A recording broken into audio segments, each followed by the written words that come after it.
પ્રિય આત્મજનો, all time happiness YouTube ચેનલમાં હું આપ બધાનું સ્વાગત કરું છું. આજનો વિષય છે મૃત્યાસન સબ આસન.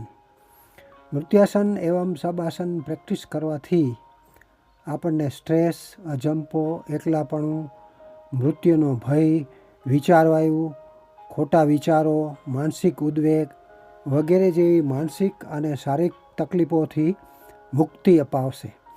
કારણ જ્યારે આની પ્રેક્ટિસ કરતાં કરતાં આપ એક એવા સ્ટેજે, એક એવી જબરજસ્ત માનસિકતાના સ્ટેજ પર આવી જશો કે સ્ટ્રેસ, માનસિક ઉદ્વેગનું સંબંધતા તેની ધીરે ધીરે શરીર પર અસર પડવા માંડશે.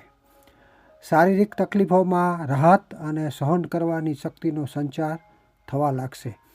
તમારું એકલાપણું દૂર થશે અને એક દ્રઢ નિર્ણય થશે કે આપણે આ બધી મોહ માયાને છોડીને એકલા અળગા થવાનું છે. અને આ 100% બધાને માટે વહેલા મોડા જિંદગીના અંતમાં થવાનું જ છે જ. તો તેની પ્રેક્ટિસ અત્યારથી જ કરીએ. જેમ લાંબી મુસાફરીમાં આપણે બધી તૈયારીઓ અગાઉથી કરીએ છીએ, તેમ જીવનના દરેક સ્ટેજનું પ્લાનિંગ કરવું જરૂરી છે. તો જ જીવનની મજાનો તમે માણી શકો છો. આપણે આ પ્લેનેટ પર સ્ટ્રેસ પાર્સર છીએ.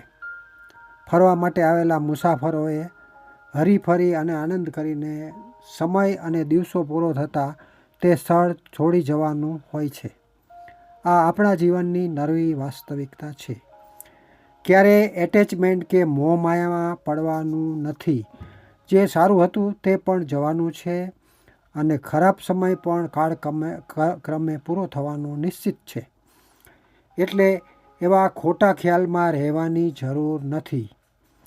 જે થયું અને ગયું તે ગયું. Done is done, it can not be undone. ગઈકાલથીની તિથિ જોશીથી જાણવાની જરૂર નથી. હવે આ સ્ટેજે જાણવાનું ગણવાનું મૂકી આગલી તૈયારીઓ કરવાની છે.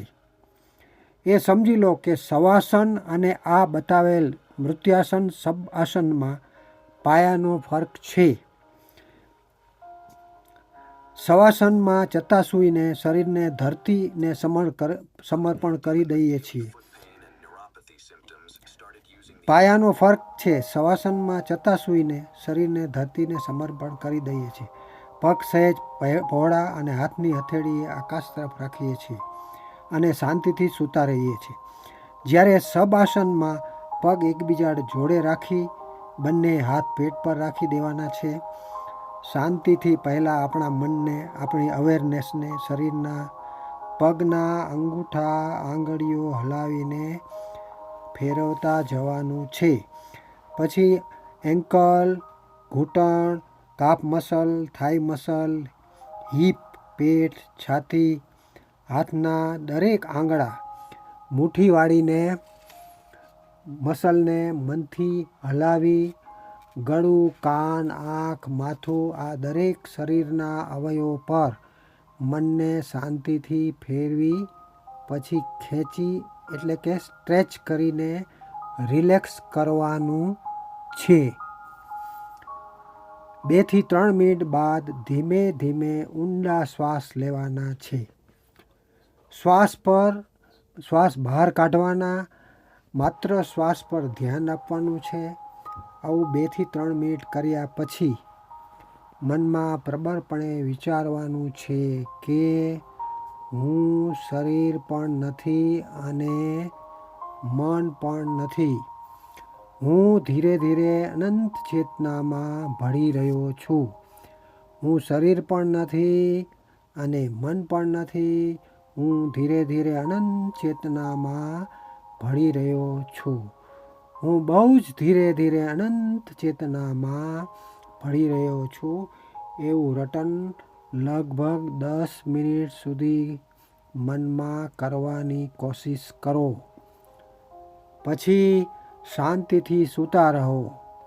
ઊંઘ આવે કે તંદ્રામાં જવાય તો સારું છે.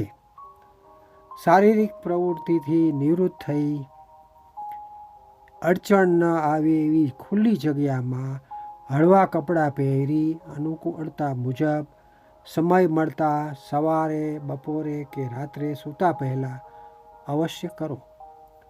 સરસ અનુભવ થશે, જે માત્ર અને માત્ર તમારો અનુભવ હશે. અસ્તુ. ગમે તો આ ચેનલને લાઈક કરજો, સબસ્ક્રાઈબ કરજો અને શેર કરજો.